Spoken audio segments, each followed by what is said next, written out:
새벽 5시 딸 판사 시험 날 아침이었어요.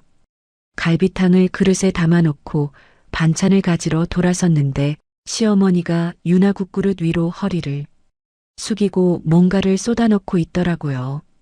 아, 그 손이 숟가락으로 국물을 휘휘 젓고 있는 걸 보는 순간 심장이 진짜 멎는 줄 알았습니다. 73세 시어머니가 28 손녀 밥에 미친 짓을 했어요. 저는 소리 지르지 않고 똑같이 행동해줬습니다. 오늘 제 사연 듣고 뒷목 잡으실 일 많으실 것 같네요. 새벽 5시 저는 부엌 불을 켰습니다. 전날 밤부터 고아둔 갈비탕 냄비 뚜껑을 열자 하얀 김이 천장까지 올라갔습니다. 오늘은 윤아의 판사 임용 결과가 나오는 날이었습니다. 저는 냄비를 가스불 위에 올리고 밥솥 뚜껑을 눌렀습니다. 냉장고에서 남을 반찬을 꺼내고 깍두기 통을 식탁 위에 올리고 국자를 꺼내 갈비탕을 저었습니다. 손이 바쁘게 움직이는데도 머릿속은 온통 윤아 생각뿐이었죠. 로스쿨 3년 변호사 시험, 그리고 판사 임용까지. 그 긴 시간을 버텨온 아이에게 오늘 아침만큼은 따뜻한 국 한 그릇 제대로 먹이고 싶었습니다. 6시 30분쯤 저는 갈비탕을 개인 그릇에 덜어 식탁 위에 하나씩 놓았습니다.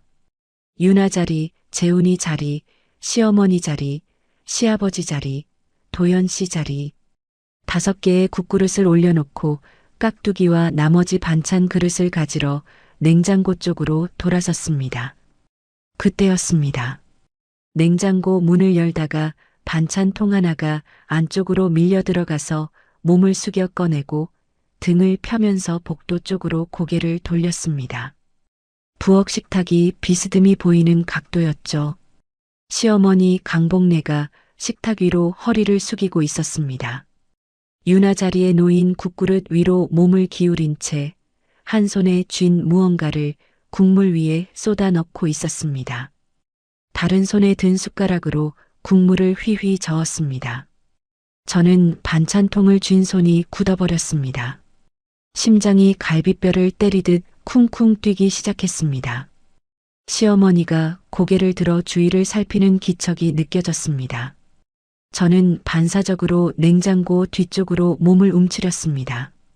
등이 냉장고 옆면에 닿았고 차가운 금속 표면이 잠옷 사이로 스며들었습니다.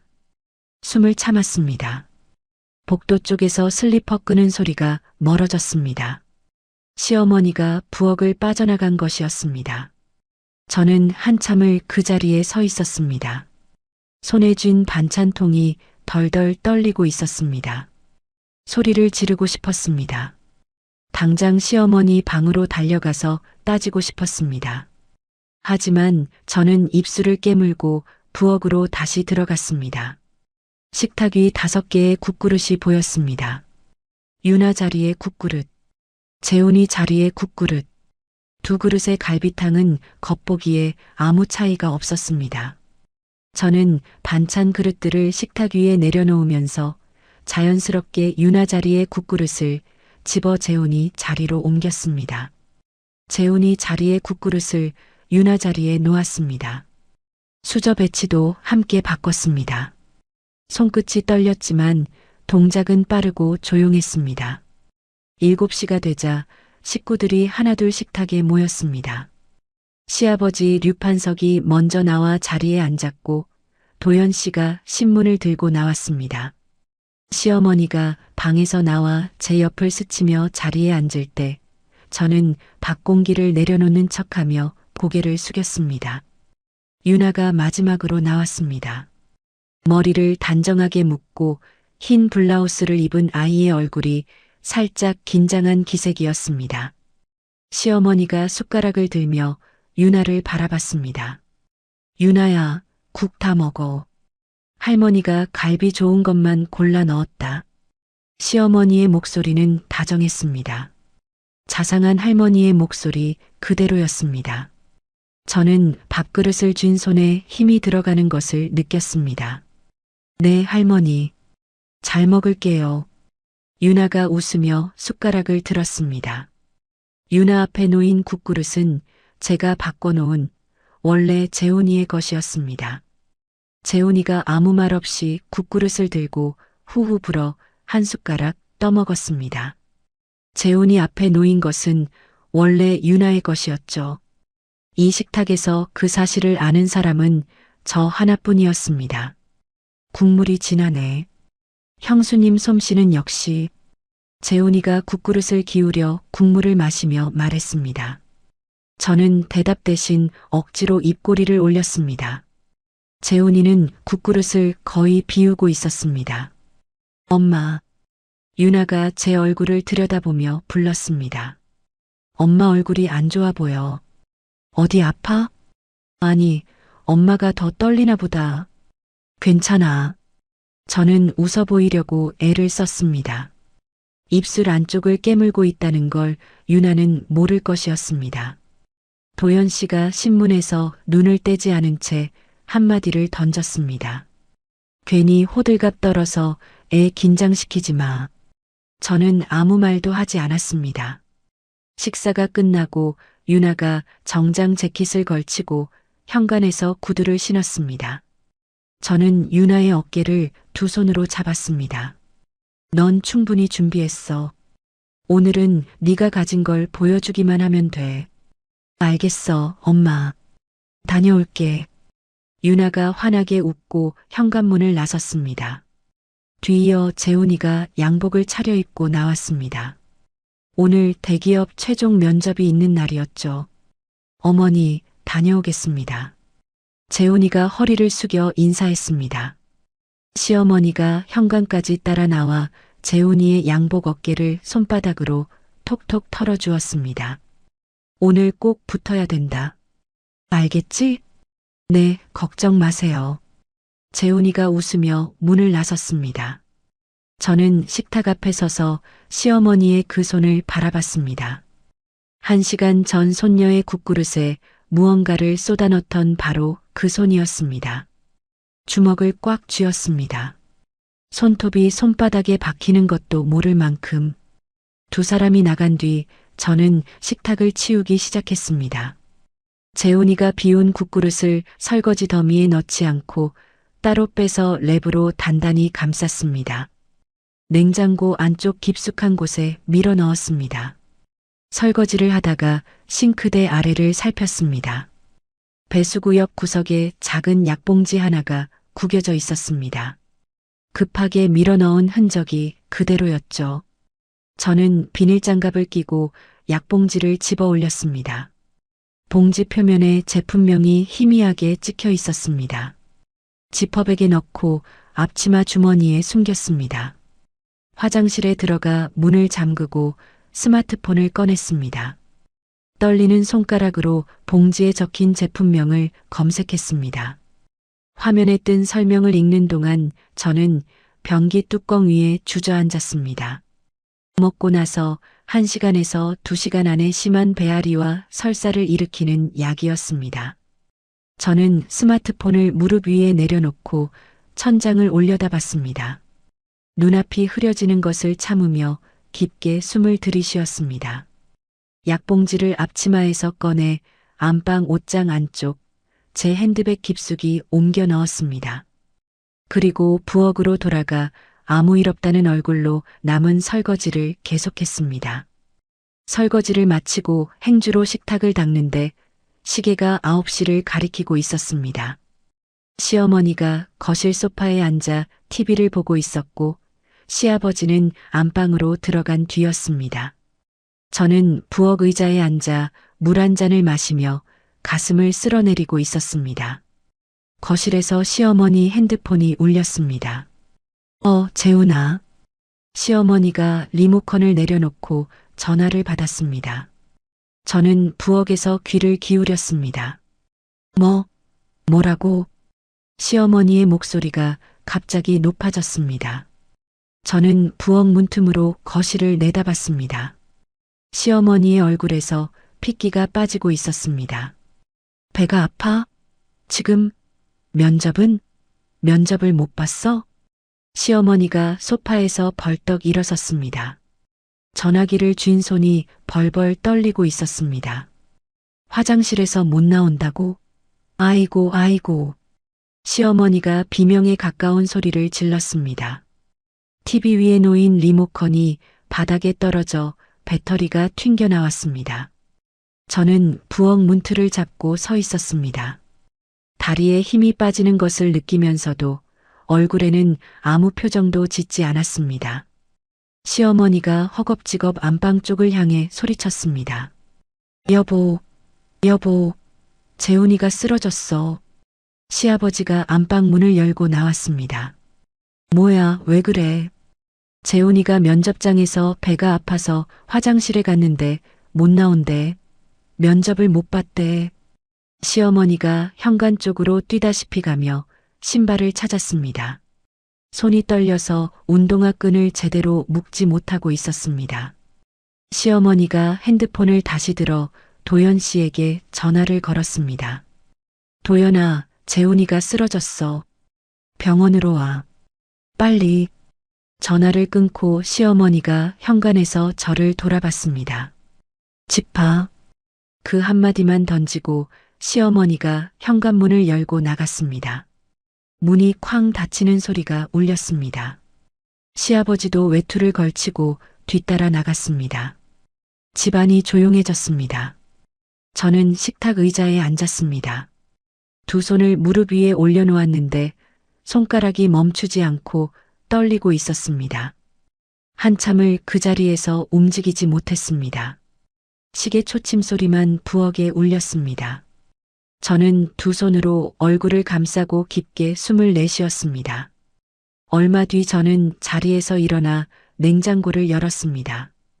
아침에 랩으로 감싸 넣어둔 국그릇을 꺼냈습니다. 재훈이가 비운 그릇, 원래는 유나의 것이었던 그 그릇이었죠. 국물이 조금 남아 있었습니다. 저는 작은 밀폐 용기를 꺼내 국물을 조심스럽게 따라 옮겼습니다. 교사 시절 학교에서 학생 사건이 터졌을 때 경찰에 넘기기 전까지 증거를 어떻게 보관해야 하는지 교감 선생님에게 들은 적이 있었습니다. 증거는 한 곳에 두지 말고 두 곳 이상에 나눠 보관하라고요. 약봉지는 안방 옷장 속 핸드백에 이미 넣어뒀습니다. 국물 샘플은 옷장 안다른 가방에 따로 넣었습니다. 빈 국그릇은 깨끗이 씻어서 찬장에 돌려놓았습니다. 오후 3시 핸드폰이 울렸습니다. 유나였습니다. 엄마. 유나의 목소리가 밝았습니다. 오늘 절차 잘 끝났어. 결과는 다음 주에 나온대. 그래. 수고했어. 우리 유나. 저는 그 말을 하다가 목이 막혔습니다. 참고 있던 눈물이 쏟아져 내렸습니다. 입을 손등으로 틀어막았지만 훌쩍이는 소리가 새어나갔습니다.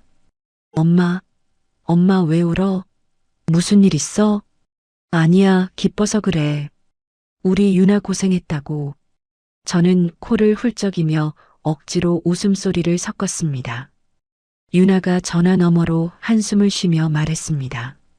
엄마가 나보다 더 긴장한 거 아니야? 집에 가서 맛있는 거 먹자. 그래, 조심해서 와. 전화를 끊고 저는 핸드폰을 식탁 위에 내려놓았습니다.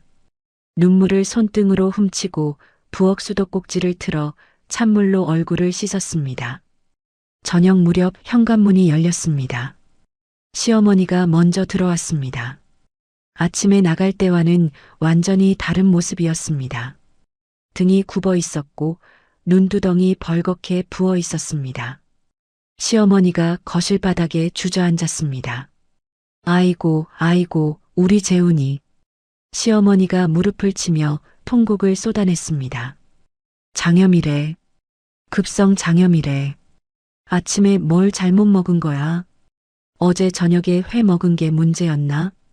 저는 행주를 들고 식탁을 닦으며 고개를 숙이고 있었습니다. 입을 꾹 다물었습니다. 시어머니가 눈물을 훔치며 혼잣말처럼 중얼거렸습니다. 그 좋은 기회를 이렇게 날려버리다니.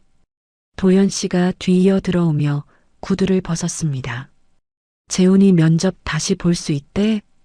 경력직 특채가 그런 거 봐주겠어? 다 끝났어. 다 끝났다고.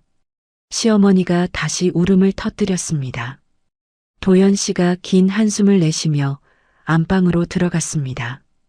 저를 한 번도 쳐다보지 않았습니다. 저는 행주를 개어 싱크대 위에 올려놓고 부엌 불을 껐습니다. 밤 9시쯤 유나가 집에 돌아왔습니다. 거실에서 눈이 부은 시어머니를 보고 유나가 놀라며 물었습니다. 할머니, 무슨 일이에요? 삼촌한테 무슨 일 있어요? 시어머니 대신 도연 씨가 안방에서 나와 대답했습니다. 재훈이가 면접 보다가 갑자기 배가 아파서 병원에 갔다. 면접 못 봤어. 삼촌 괜찮아요? 많이 아프세요? 유나가 진심으로 걱정하는 얼굴이었습니다. 저는 유나의 그 표정을 바라봤습니다. 이 아이는 아무것도 모르고 아무 잘못도 없이 누군가를 걱정하고 있었습니다. 그날 밤 저는 잠이 오지 않았습니다. 도연 씨 옆에 누워 천장을 올려다보며 생각을 멈출 수가 없었습니다. 옷장 안에 넣어둔 약봉지와 국물 샘플, 그것을 언제, 어떻게, 누구에게 보여야 하는지 밤새 뒤척이며 답을 찾으려 했지만 쉽게 결론이 나지 않았습니다. 다음 날 아침부터 저는 한 가지를 바꿨습니다. 매 끼니 식탁 위 모든 그릇을 제가 직접 세팅했습니다. 시어머니가 부엌에 들어오면 자연스럽게 옆에 붙어 서서 같이 움직였습니다. 티를 내지 않으면서 같은 일이 다시는 일어나지 않도록 조용히 지켰습니다. 며칠 뒤 재훈이가 퇴원해서 돌아왔습니다. 시어머니가 재훈이 방에 들어가 이불을 여미며 말했습니다. 다음 기회가 있을 거다. 낙심하지 마. 하지만 거실에 나올 때마다 시어머니는 같은 말을 되풀이했습니다. 그날 아침에 뭘 잘못 먹은 거야? 대체 뭘 잘못 먹은 거야? 저는 그 말이 나올 때마다 안방 옷장 쪽으로 시선이 갔습니다. 핸드백 안에 들어있는 약봉지가 떠올랐습니다. 저는 결심했습니다. 시어머니에게 바로 따지는 것이 아니라 먼저 도연 씨에게 증거를 보여주기로요. 이 집에서 제 편이 될 수 있는 마지막 사람이 남편이었으니까요. 도연 씨가 어떤 반응을 보이느냐에 따라 제 다음 행동이 완전히 달라질 것이었습니다. 다음 주 월요일 오후 시어머니가 절에 간다며 집을 나섰습니다. 유나도 약속이 있다며 일찍 외출했습니다. 집에 도연 씨와 저 둘만 남았습니다. 저는 안방 옷장을 열고 핸드백에서 지퍼백에 담긴 약봉지를 꺼냈습니다. 다른 가방에서 밀폐용기에 담긴 국물 샘플도 꺼냈습니다. 스마트폰에는 그날 화장실에서 검색해둔 약 정보 화면을 띄워놓았습니다. 거실 소파에 앉아 TV를 보고 있는 도연 씨 앞으로 갔습니다. 테이블 위에 약봉지를 올려놓았습니다. 그 옆에 밀폐용기를 놓았습니다. 스마트폰을 그 앞에 세워놓았습니다. 도연 씨가 TV에서 눈을 떼고 테이블 위를 내려다봤습니다. 이게 뭐야? 유나 판사 시험 보던 날 아침에 있었던 일이야. 저는 도연 씨 맞은편에 앉았습니다. 무릎 위에 놓은 두 손을 꼭 깍지 꼈습니다. 그날 새벽에 내가 밥상을 차리고 있었어. 반찬을 가지러 냉장고 쪽으로 갔다가 돌아보는데 어머니가 유나 자리 국그릇에 뭔가를 넣고 숟가락으로 적고 계셨어. 도연 씨의 눈이 테이블 위 약봉지로 갔다가 제 얼굴로 돌아왔습니다. 그래서 내가 어머니 나간 사이에 유나 국그릇이랑 재훈이 국그릇 자리를 바꿨어. 재훈이가 그날 그 국을 먹은 거야. 도연 씨의 표정이 굳어졌습니다. 리모컨을 쥔 손가락이 하얗게 변할 만큼 힘이 들어가 있었습니다. 설마 우리 엄마가 그런 짓을 했겠어. 네가 잘못 본 거 아니야? 저는 스마트폰을 들어 도연 씨 앞으로 밀었습니다. 이 약봉지에 적힌 이름이랑 검색 결과를 비교해봐. 먹고 나서 1시간에서 2시간 안에 심하게 배가 아프고 설사가 난대. 재훈이 병원에서 뭐라고 했어? 급성 장염이라고 했잖아. 똑같아. 도연 씨가 약봉지를 집어들었습니다. 봉지 표면에 찍힌 글씨를 한참 동안 들여다봤습니다. 눈동자가 미세하게 흔들리고 있었습니다. 저는 도연 씨가 입을 열기를 기다렸습니다. 어머니에 대한 분노가 나올 거라고, 딸에게 그런 짓을 하다니 하는 말이 나올 거라고 생각했습니다. 그래서 네가 그릇을 바꿨다는 거야? 도연 씨가 약봉지를 테이블 위에 내려놓으며 저를 똑바로 봤습니다. 재훈이가 이렇게 된 게 내 때문이잖아. 저는 말을 잃었습니다. 숨이 턱 막히는 것 같았습니다. 손가락 끝에서 피가 빠져나가는 느낌이었습니다. 지금 나한테 하는 말이 그거야? 아니, 사실이 그렇다고. 엄마가 정말 그랬는지도 확실하지 않은데 네가 멋대로 그릇을 바꿔서 재훈이가 면접을 망친 거잖아. 저는 무릎 위에서 깍지 낀 손을 풀고 테이블을 짚었습니다. 그릇을 안 바꿨으면 유나가 쓰러졌어. 당신 딸이 판사 시험 보러 가는 길에 화장실에서 나오지도 못하고 주저앉았을 거라고. 한 글자 한 글자 또박또박 내뱉었습니다. 도연 씨가 소파 등받이에 등을 기댔습니다. 천장을 올려다보며 한동안 아무 말도 하지 않았습니다. 벽시계 초침 소리가 거실을 채웠습니다. 긴 침묵 끝에 도연 씨가 입을 열었습니다. 일단 엄마한테 직접 물어보자. 내 말만 듣고 판단할 수는 없잖아. 내 말만. 그 세 글자가 귀에 박혔습니다. 이 사람의 저울이 어디로 기울어져 있는지 이미 보였습니다. 하지만 시어머니 입에서 직접 나오는 말이 필요했습니다. 알았어. 어머니 오시면 물어봐. 저녁 때 시어머니가 절에서 돌아왔습니다. 도연 씨가 거실로 불러 앉혔습니다. 엄마, 잠깐 앉아봐. 왜, 무슨 일인데? 시어머니가 소파에 앉으며 외투 단추를 풀었습니다. 도연 씨가 테이블 위에 놓아둔 약봉지를 시어머니 앞으로 밀었습니다. 시어머니의 눈이 약봉지에 닿는 순간 동공이 커지는 것을 저는 놓치지 않았습니다. 손가락 끝이 아주 미세하게 떨렸습니다.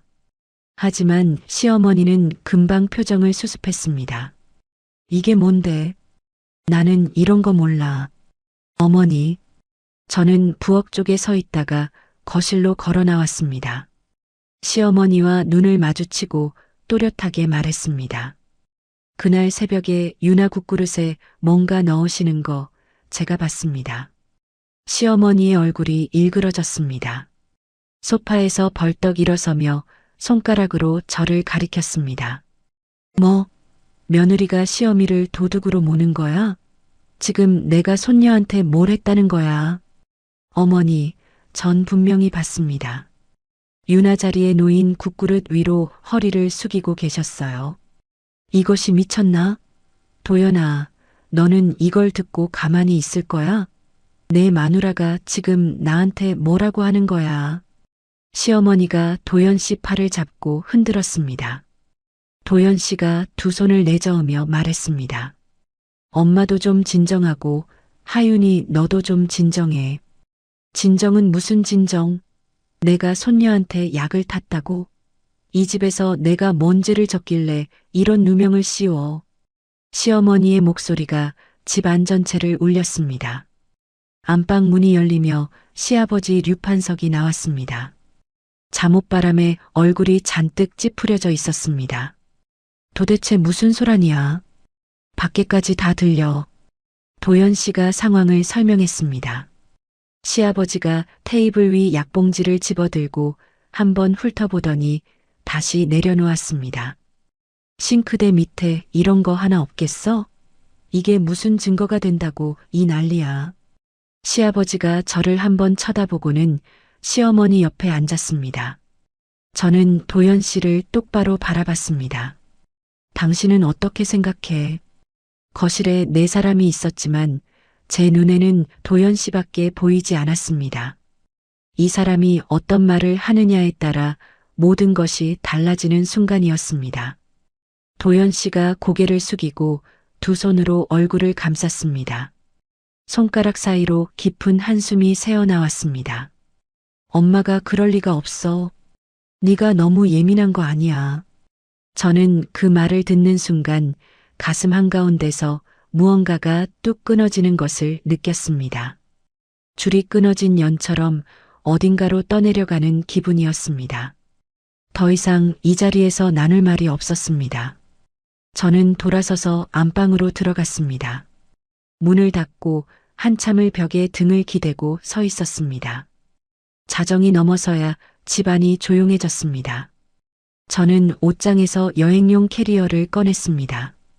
지퍼를 열고 저와 유나의 옷가지를 하나씩 넣었습니다. 속옷, 세면도구, 유나의 정장 한 벌. 소리가 나지 않게 천천히 움직였습니다. 새벽 2시 스마트폰을 꺼내 언니 경숙에게 문자를 보냈습니다. 언니, 내일 유나 데리고 갈게. 방 하나만 빌려줘. 새벽 5시 저는 미리 싸둔 캐리어를 현관에 내려놓았습니다. 온 집안이 고요했습니다. 도연 씨는 거실 소파에서 잠들어 있었고 안방에서는 시아버지의 코 고는 소리가 새어나왔습니다. 유나의 방문을 조용히 열었습니다. 유나가 이불 위에 앉아 있었습니다. 잠을 설친 얼굴이었습니다. 저와 눈이 마주치자 유나는 아무 말 없이 침대에서 내려와 옷장에서 가방을 꺼냈습니다. 둘 다 말이 없었습니다. 신발을 신는 소리조차 내지 않으려고 운동화 뒤축을 손으로 잡아 올렸습니다. 현관문 잠금 장치를 천천히 돌리고 문을 열고 문을 닫았습니다.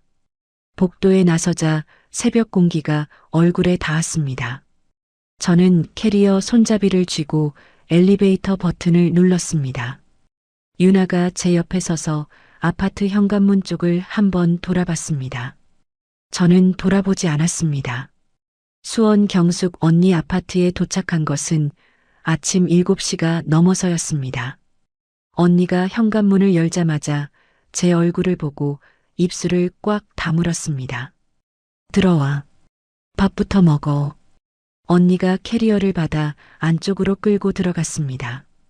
유나가 고개를 숙이며 인사했습니다. 이모, 갑자기 와서 죄송해요. 죄송하긴. 어서 들어와. 밥 차려놨어. 식탁에 앉아 밥을 먹으려는데 숟가락을 드는 손이 떨렸습니다. 언니가 제 손등을 가만히 잡았습니다. 밥 먹고 천천히 얘기해. 밥을 먹고 유나가 설거지를 하는 동안 저는 언니와 거실에 마주 앉았습니다. 그날 새벽 부엌에서 본 시어머니의 뒷모습부터 어젯밤 도연 씨의 대답까지 처음부터 끝까지 이야기했습니다. 언니의 얼굴이 점점 붉어졌습니다. 두 손으로 무릎을 치며 소파에서 벌떡 일어섰습니다. 내가 그 집에 가서 한마디만 하자. 지금 당장. 언니 앉아. 저는 언니의 손목을 잡아 다시 앉혔습니다. 감정 싸움하면 내가 져. 그 집에서 미친 며느리 만들기 딱 좋은 꼴이야. 다른 방법으로 해야 해. 언니가 입술을 꽉 깨물고 저를 바라봤습니다. 눈시울이 빨갛게 물들어 있었습니다. 그래, 알았어. 네가 하자는 대로 하자. 유나가 설거지를 마치고 거실로 나왔습니다. 저는 유나를 맞은편에 앉히고 그날 새벽에 있었던 일을 처음부터 이야기했습니다. 시어머니가 국그릇 위로 허리를 숙이고 있던 모습, 싱크대 아래에서 찾은 약봉지, 제가 그릇을 바꾼 일까지. 유나의 눈이 점점 커졌습니다. 설마 할머니가? 엄마, 정말이야? 저는 스마트폰을 꺼내 약봉지 사진과 검색해둔 약 정보를 보여줬습니다. 유나가 화면을 들여다보며 한참을 말이 없었습니다. 커피잔을 두 손으로 감싼 채 시선이 잔 안에 머물러 있었습니다. 엄마, 그날 내가 그 국을 먹었으면 어떻게 됐을까? 유나의 목소리가 떨리고 있었습니다. 저는 유나의 손을 잡았습니다. 차가운 손이었습니다. 한참 뒤 유나가 고개를 들었습니다. 눈가가 젖어 있었지만 목소리는 가라앉아 있었습니다. 엄마, 나 사실 예전부터 이상한 게 있었어. 저는 유나의 얼굴을 바라봤습니다. 3년 전이었습니다. 유나가 로스쿨에 다니던 때 중요한 모의 재판이 잡힌 전날이면 시어머니가 반찬을 싸서 보내곤 했습니다. 할머니가 정성껏 만들었다며 보낸 반찬을 유나는 고맙게 먹었고 유독 그 반찬을 먹은 다음 날이면 배가 심하게 아팠다고 했습니다. 1차 시험 직전에는 시어머니 집에 들렀다가 시어머니가 직접 만들어준 식혜를 마셨는데 그날 하루 종일 속이 뒤집어져서 책상 앞에 앉아있지도 못했다고요. 그때는 그냥 운이 나쁜 거라고 생각했어. 시험 때마다 긴장해서 배탈 나는 거라고. 근데 지금 생각하면 할머니가 뭔가 보내준 나라고 배탈 난 날이 딱 겹쳐. 저도 과거를 더듬었습니다. 제가 교사 시절 승진 시험을 준비하던 때 시어머니가 갑자기 허리가 아프다며 며칠간 간호를 시켰던 일이 떠올랐습니다. 시험 일주일 전이었죠. 결국 시험 준비를 제대로 못하고 포기했습니다. 학원 강사 자리를 알아보겠다고 했을 때도 시어머니가 이런 말을 했습니다. 손녀를 남한테 맡기고 돈 벌러 다니는 엄마가 어딨어. 유나가 불쌍하지도 않아? 그 말에 죄책감이 밀려와서 이력서를 찢어버렸던 기억이 났습니다. 우연이라고 생각했던 일들이 하나의 선으로 이어지고 있었습니다. 집을 나온 지 이틀째 도연 씨에게서 전화가 오기 시작했습니다. 하윤아, 어디 있어? 일단 돌아와서 이야기하자. 저는 전화를 받지 않았습니다. 문자가 왔습니다. 이러면 네가 가출한 거야. 불리해지는 건 너라고. 스피커폰 너머로 시어머니 목소리가 들려왔습니다. 며느리가 내 손녀를 꼬드겨서 집안을 쪼개놨어. 저는 핸드폰을 내려놓고 화면을 뒤집어 엎었습니다. 사흘째 되는 날 언니가 소개해준 변호사를 찾아갔습니다. 최은아 변호사였습니다. 사무실에서 저와 유나가 나란히 앉아 그동안의 일을 설명했습니다. 최 변호사가 약봉지를 들여다보고 국물 샘플을 확인한 뒤 안경을 벗으며 말했습니다. 이 정도면 단순히 이혼 사유만 되는 게 아니에요. 남의 음식에 몰래 약을 탄 거니까요. 약봉지에 남은 가루는 약사한테 확인을 받고 국물은 정식으로 성분 검사를 맡기는 게 좋겠습니다. 변호사 사무실을 나서며 유나가 조심스럽게 말했습니다. 엄마, 삼촌한테는 미안한 마음이 있어. 삼촌은 아무것도 몰랐잖아. 저도 재훈이가 이 일에 휘말린 것이 마음에 걸렸습니다. 하지만 그 약이 원래 유나에게 갈 것이었다는 사실 앞에서 미안함보다 다른 감정이 먼저 치밀어 올랐습니다. 5일째 최 변호사에게서 연락이 왔습니다. 약봉지에 남은 가루를 약사에게 보여줬더니 온라인에서 팔리는 고용량 배탈 유발 약이라는 소견을 받았다고 했습니다. 국물 샘플은 공인 검사기관에 접수해서 정식 결과를 기다리는 중이라고요. 같은 날 저녁 최 변호사가 시댁으로 내용 증명을 보냈습니다. 시어머니가 한 일에 대한 설명과 이혼 의사를 담은 서류였습니다. 그날 밤 도연 씨에게서 전화가 왔습니다. 이번에는 받았습니다. 하윤아, 이게 진짜야? 도연 씨의 목소리가 떨리고 있었습니다. 변호사까지 선임한 거야?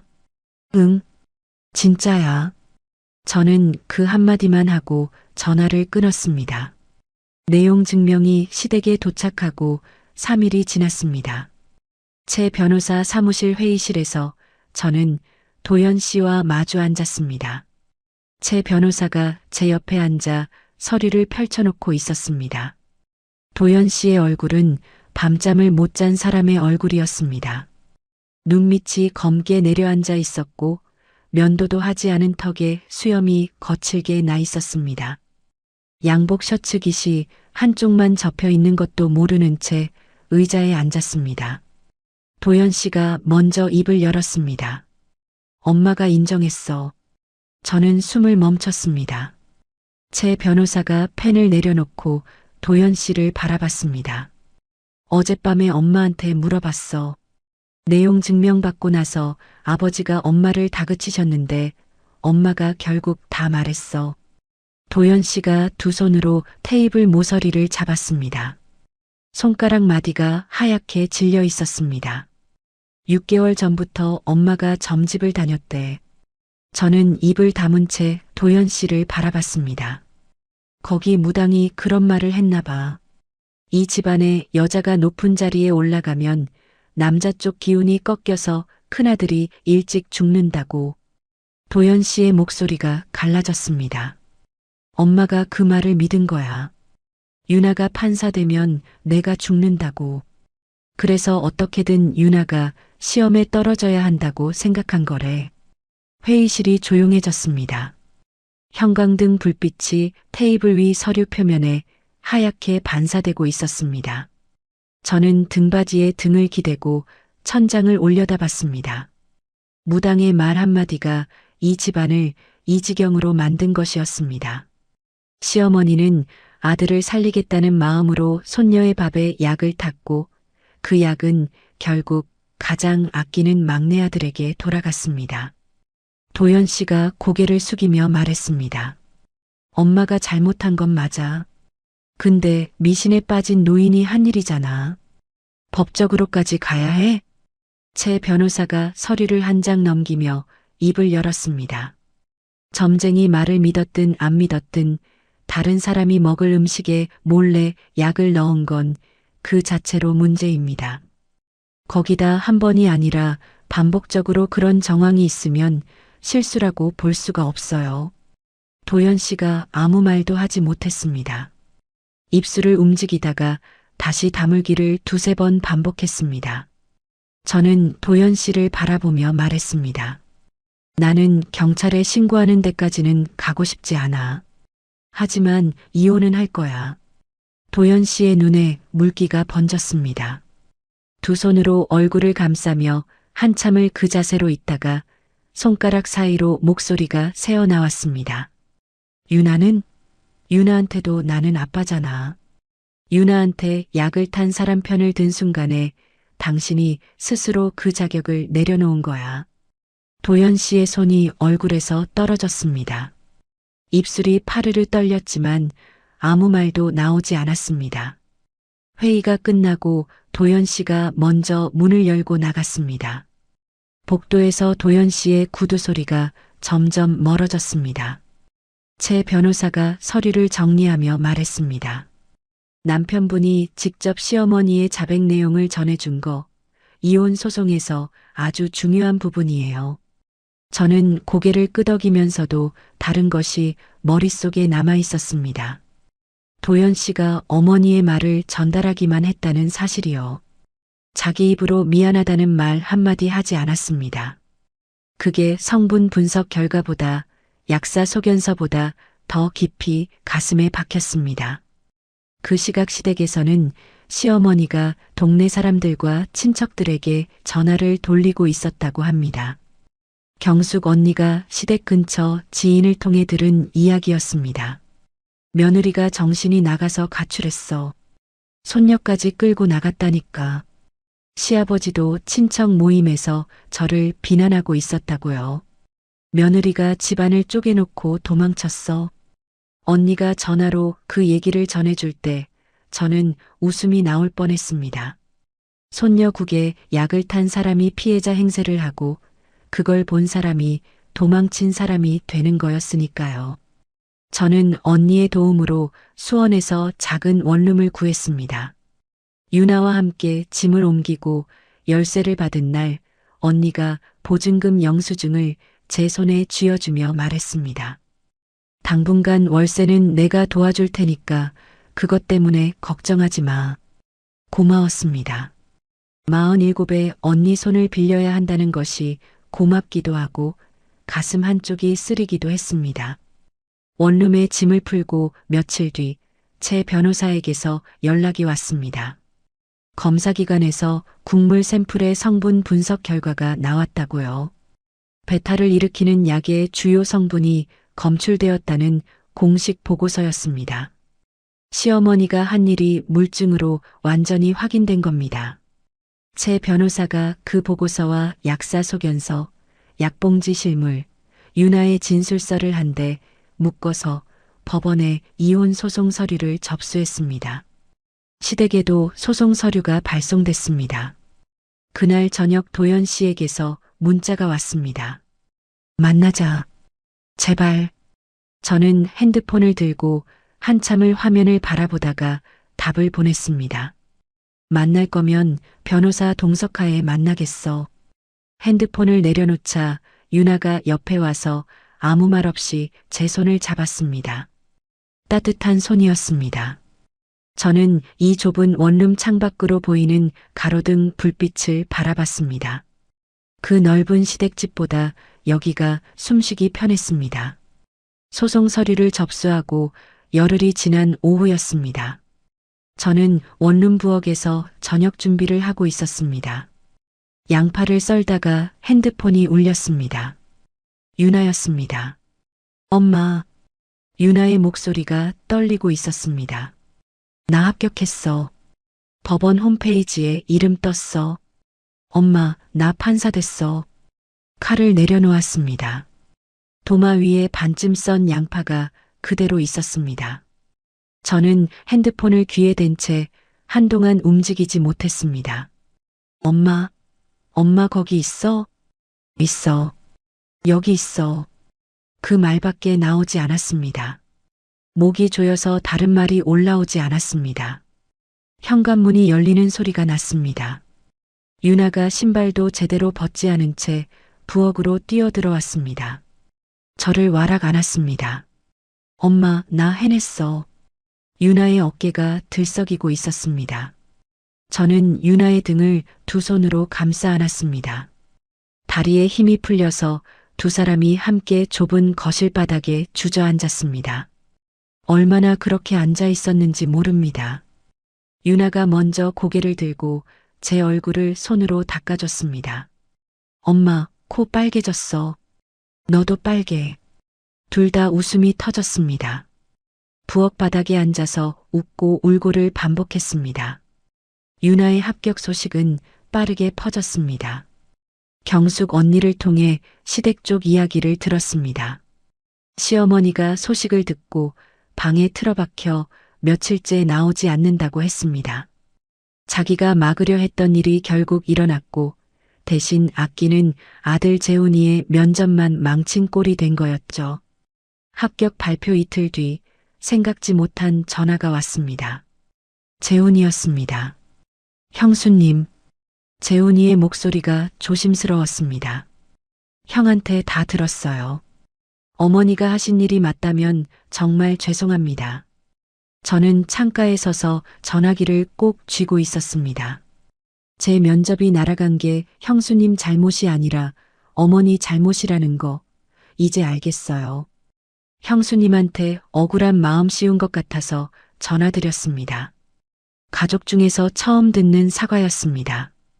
도연 씨도 시아버지도 시어머니도 하지 못한 말을 재훈이가 먼저 건넨 거였습니다. 재훈아, 네가 이렇게 말해줘서 고맙다. 너한테도 미안한 마음은 있어. 전화를 끊고 한참을 창밖을 바라봤습니다. 시어머니의 과한 사랑 안에서 30세까지 제대로 서보지 못한 사람이 재훈이었습니다. 이번에도 어머니 때문에 휘말린 건 재훈이었고요. 하지만 그렇다고 제가 돌아갈 이유가 되지는 않았습니다. 며칠 뒤 언니에게서 또 소식이 왔습니다. 재훈이가 면접 실패 이후 초조한 마음의 지인 소개로 온라인 유통사업에 투자했는데 그게 사기로 드러나서 수천만 원의 빚을 졌다고 했습니다. 시어머니가 재훈이 빚을 갚겠다고 노후에 모아둔 적금까지 깨고 있다는 얘기도요. 그러면서도 복래 씨가 뭐라는 줄 알아? 재훈이가 이렇게 된 것도 다 며느리 때문이래. 언니가 전화기 너머로 혀를 찼습니다. 끝까지 남 탓이야, 끝까지. 저는 더 이상의 미련을 접었습니다. 이혼 소송에만 집중하기로 했습니다. 소송 준비와 함께 저는 일자리를 찾기 시작했습니다. 언니가 수원에 있는 국어학원 하나를 소개해 줬습니다. 이력서를 들고 학원장을 만났습니다. 학원장이 이력서를 훑어보며 물었습니다. 중학교에서 국어 가르치셨네요. 경력이 좋은데 왜 이렇게 오래 쉬셨어요? 가정 사정이 있었습니다. 학원장이 잠깐 저를 바라보더니 고개를 끄덕였습니다. 시범 수업 한번 해보시겠어요? 시범 수업을 마치고 주 3일 강사 자리를 받았습니다. 학생들 앞에 선 첫날, 칠판 앞에 서는 순간 잊고 있던 감각이 손끝부터 살아나는 것을 느꼈습니다. 교과서를 펼치고 아이들 얼굴을 하나하나 훑어보는데 교단에 서던 시절의 저로 돌아간 것 같았습니다. 수업을 마치고 빈 교실에서 칠판을 지우는데 문득 이 평범한 일상이 얼마나 오랫동안 제 것이 아니었는지 실감이 밀려왔습니다. 학원 일을 시작하고 일주일쯤 지났을 때 유나에게서 사진 한 장이 왔습니다. 판사 임관식 안내문을 찍은 사진이었습니다. 사진 아래에 메시지가 붙어 있었습니다. 엄마, 첫 번째 초대장은 엄마 거야. 학원 복도에서 그 사진을 보고 있는데 옆을 지나가던 동료 강사가 멈춰 섰습니다. 선생님, 좋은 소식이에요? 제 얼굴에 웃음이 번져 있었나 봅니다. 네, 아주 좋은 소식이에요. 그날 밤 유나와 원룸에서 나란히 누웠습니다. 천장을 보며 유나가 말했습니다. 엄마, 나 판사 되면 첫 월급으로 엄마 이름으로 된 집 계약할 거야. 그건 내 돈이야. 엄마는 학원에서 버는 돈으로 알아서 할게. 엄마는 맨날 그래. 유나가 투덜거리며 옆으로 돌아 누웠습니다.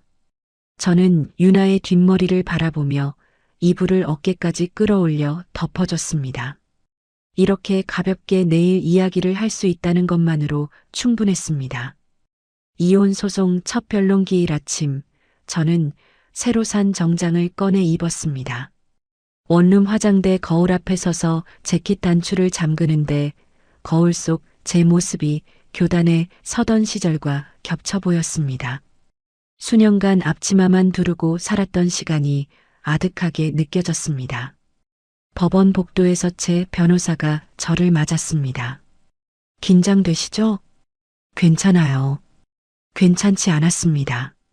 손바닥에 땀이 차 있었고 심장이 빠르게 뛰고 있었습니다.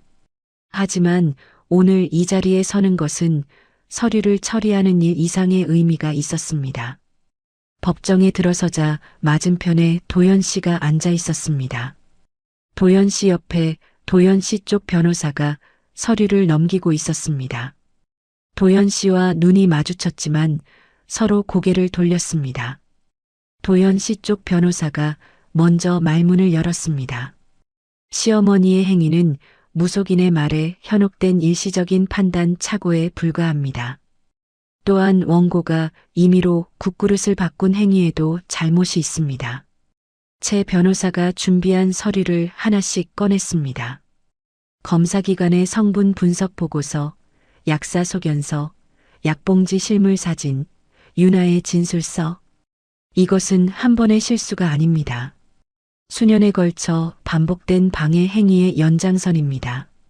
채 변호사가 유나의 진술서를 재판부 쪽으로 내밀며 말했습니다. 피고의 어머니는 원고의 딸이 주요 시험을 앞둘 때마다 음식을 보냈고 그 음식을 먹은 뒤 반복적으로 심한 배탈 증상이 나타났습니다. 이에 대한 구체적인 날짜와 정황이 진술서에 정리되어 있습니다. 재판이 진행되면서 유나가 증인석에 섰습니다. 법정 앞쪽으로 걸어가는 유나의 등이 고닫습니다. 유나가 서류를 펼쳤습니다. 로스쿨 시절부터 정리한 자료였습니다. 날짜별로 어떤 음식을 받았고 그 뒤에 어떤 증상이 있었는지 빼곡하게 적혀 있었습니다. 로스 It hurt good, more than I can say. But maybe love isn't holding on. Maybe it's knowing when to walk away.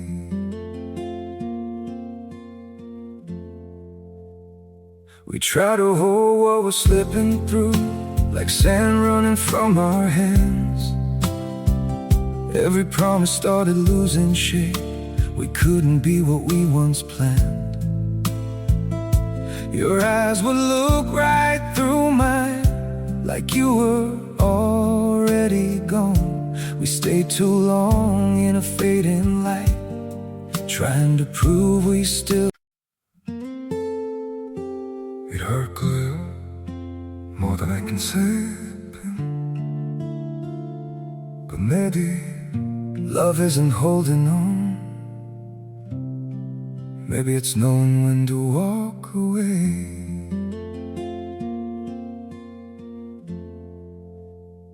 We try to hold what we're slipping through, like sand running from our hands. Every promise started losing shape. We couldn't be what we once planned. Your eyes would look right through mine, like you were already gone. We stayed too long in a fading light, trying to prove we still. It hurt good, more than I can say. But maybe love isn't holding on. Maybe it's knowing when to walk away.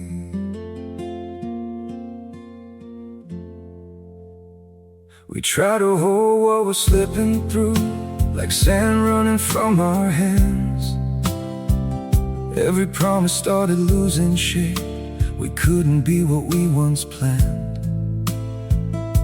Your eyes would look right through mine, like you were already gone. We stayed too long in a fading light, trying to prove we still.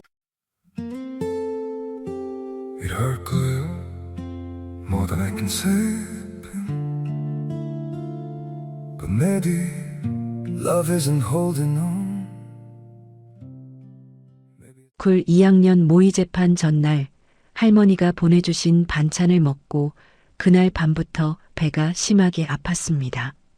다음날 모의 재판에 겨우 참석했지만 제대로 발표를 못했습니다. 유나가 서류를 한 장 넘겼습니다. 1차 시험 3일 전 할머니 댁에 들렀을 때 할머니가 직접 만들어주신 식혜를 마셨습니다. 그날 하루 종일 속이 뒤집어져서 책상 앞에 앉아있지도 못했습니다. 유나가 고개를 들어 재판부를 바라봤습니다. 저는 이것이 우연이 아니었다는 것을 이제야 알았습니다. 법정이 조용해졌습니다. 도연 씨가 고개를 숙이고 있는 것이 보였습니다. 최 변호사가 도연 씨를 증인석으로 불렀습니다.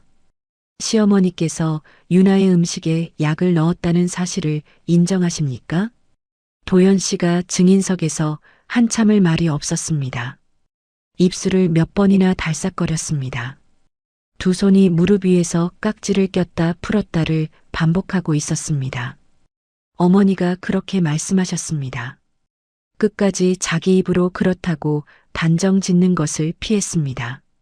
저는 도연 씨의 그 모습을 보면서 씁쓸함을 넘어 연민까지 느꼈습니다. 어머니 앞에서 평생 작아지기만 했던 사람이었으니까요. 재판이 진행되는 동안 시댁 소식이 간간히 들려왔습니다. 재훈이가 투자 사기 빚을 감당하지 못해서 시어머니의 적금에 이어 시아버지 이름으로 된 예금까지 깨야 했다고 합니다. 시어머니와 시아버지 사이에서도 싸움이 시작됐다는 소식이었습니다. 네가 재훈이를 이 모양으로 키워놔서 이 꼴이 난 거야. 시아버지가 시어머니에게 그렇게 소리를 질렀다고 경숙 언니가 전해줬습니다. 두 번째 변론기일에서 최 변호사가 그동안의 증거를 정리하며 말했습니다. 이 사건은 가족이라는 이름 아래 묵인되어 온 반복적인 방해 행위입니다. 남편은 이 사실을 알고도 어머니의 편을 들어 아내를 혼자 내몰았습니다. 도연 씨 쪽 변호사가 뚜렷한 반박을 내놓지 못했습니다. 마지막 변론 기일을 앞두고 도연 씨 쪽에서 합의 제안이 들어왔습니다. 재산을 나누는 것과 위자료를 저희 쪽 요구대로 받아들이겠다는 내용이었습니다. 최 변호사가 제안서를 제 앞에 펼쳐놓으며 말했습니다. 판결까지 가도 이길 수 있지만 시간이 오래 걸려요. 이 조건이면 합의해도 괜찮습니다. 저는 하루를 고민했습니다. 원룸 창가에 앉아 밤새 생각했습니다. 더 싸울 수도 있었지만 더 이상 그 사람들과 얽혀 있고 싶지 않았습니다. 다음 날 제 변호사에게 전화했습니다. 합의할게요. 합의 조건이 확정되고 법원에서 이혼이 최종 성립한 날이었습니다. 법정을 나서는데 복도에서 도연 씨와 마주쳤습니다. 도연 씨가 입을 열었다가 다물었습니다. 무언가 말하려는 듯 제 쪽을 보다가 고개를 돌렸습니다. 저는 기다리지 않았습니다. 법원 계단을 내려갔습니다. 계단 아래에서 유나와 경숙 언니가 서 있었습니다. 언니가 저를 보자마자 물었습니다. 끝났어? 끝났어. 유나가 제 팔을 잡았고 언니가 반대쪽 팔을 잡았습니다. 세 사람이 법원 앞길을 걸었습니다. 저녁에 경숙 언니 집에서 셋이 밥을 먹었습니다. 언니가 찌개를 끓이고 유나가 밥을 퍼왔습니다. 소박한 식탁이었지만 배가 부르도록 먹었습니다. 유나가 숟가락을 내려놓으며 말했습니다. 엄마, 나 첫 발령지 나왔어. 어디? 수원. 저는 유나의 얼굴을 바라봤습니다. 우연인지 유나가 골라서 그런 건지 묻지 않아도 알 수 있었습니다. 그럼 밥 자주 해줄 수 있겠네. 유나가 웃었습니다. 언니가 찌개를 한 숟가락 더 떠서 제 그릇에 넣어주며 말했습니다. 잘 됐다. 이제 좀 살아보자. 이혼이 성립되고 2달이 지났습니다. 재산 분할로 받은 돈과 학원 강사 월급을 합쳐서 수원에 작은 아파트를 얻었습니다. 이사 당일 짐을 나르던 사람들이 돌아가고 텅 빈 거실에 혼자 서 있었습니다. 손에 들린 것은 전세 계약서였습니다. 계약서 감난에 정하윤이라고 적혀 있었습니다. 제 이름이 들어간 집 계약서를 쥐어본 것은 47년 만에 처음이었습니다. 한참을 그 자리에 서서 계약서를 들여다보고 있었습니다. 야, 짐이나 풀어. 경숙 언니가 뒤에서 제 등을 탁 쳤습니다. 상자 2개를 양팔에 끼고 들어온 언니가 거실 한가운데 상자를 내려놓으며 두리번거렸습니다. 작지만 깨끗하네. 괜찮다. 언니 고마워. 고마운 건 나중에 밥으로 갚아. 짐부터 풀자. 언니와 둘이서 상자를 하나씩 뜯고 그릇을 찬장에 넣고 이불을 방에 깔았습니다.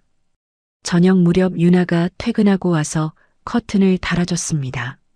학원 강사 일은 점점 자리가 잡혀갔습니다.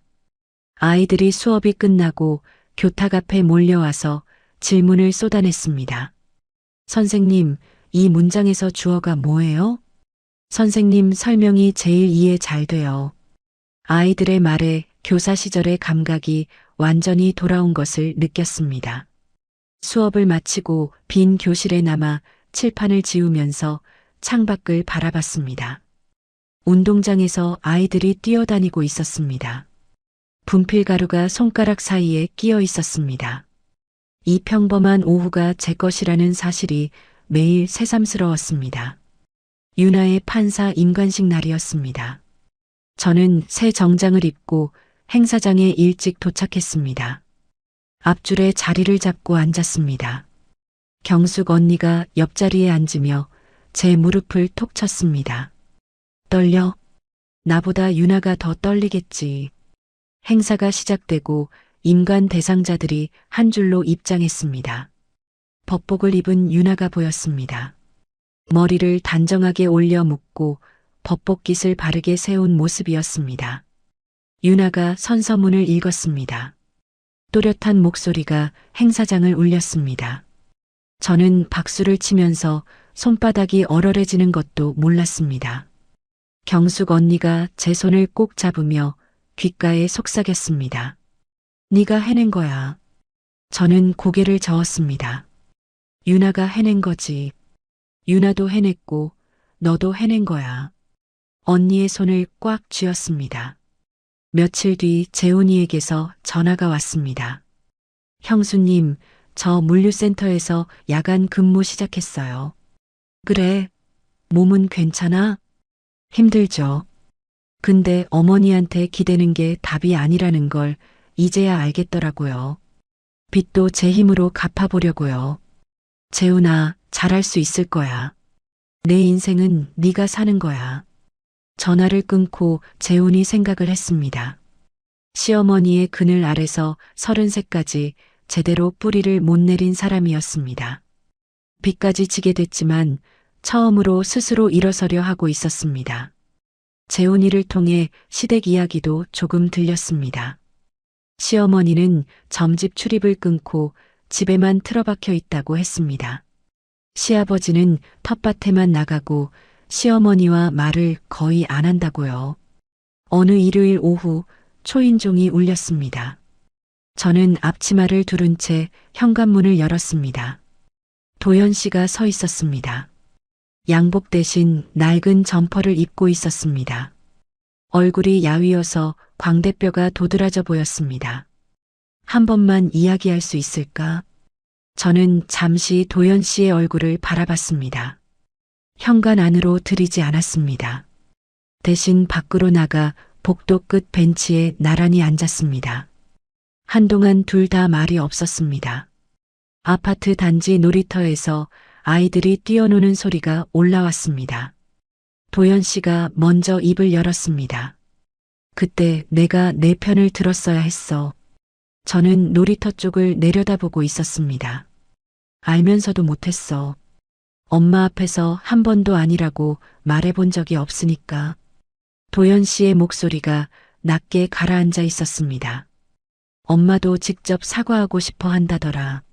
저는 한참을 아무 말 없이 앉아 있었습니다.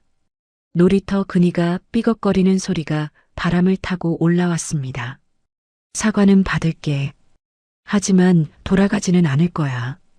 도연 씨 쪽으로 고개를 돌렸습니다. 나는 이제 내 자리를 찾았어. 도연 씨가 무릎 위에 놓인 두 손을 한참 내려다봤습니다. 고개를 한번 끄덕이고 벤치에서 일어섰습니다. 뒤돌아보지 않고 복도를 걸어 엘리베이터 쪽으로 갔습니다. 저는 벤치에 앉아 도연 씨의 뒷모습을 지켜봤습니다. 엘리베이터 문이 닫히고 나서야 자리에서 일어났습니다. 집에 들어오니 유나가 부엌에서 앞치마를 두르고 서 있었습니다. 가스불 위에 냄비가 올라가 있었고 갈비탕 냄새가 부엌을 가득 채우고 있었습니다.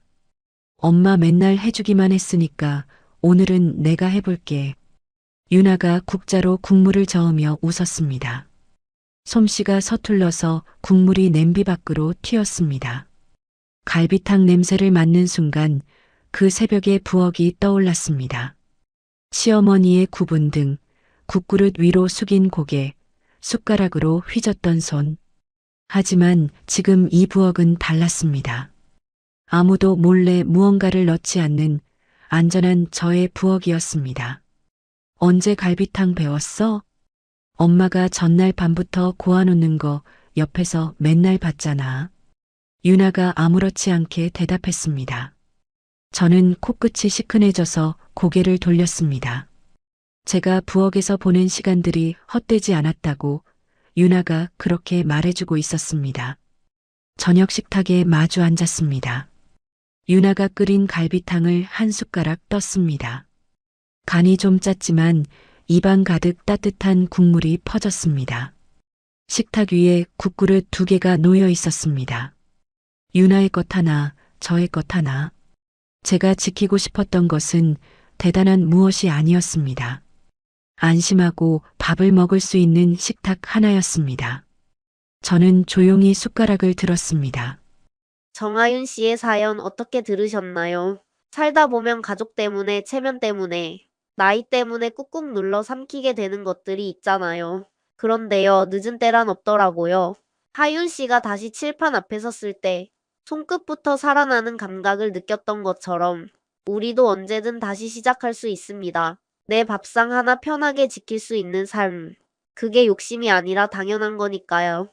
오늘도 영상 봐주셔서 감사합니다. 이야기를 끝까지 들어주신 분이 계시다면 잘 들었다고 댓글 하나만 남겨주세요.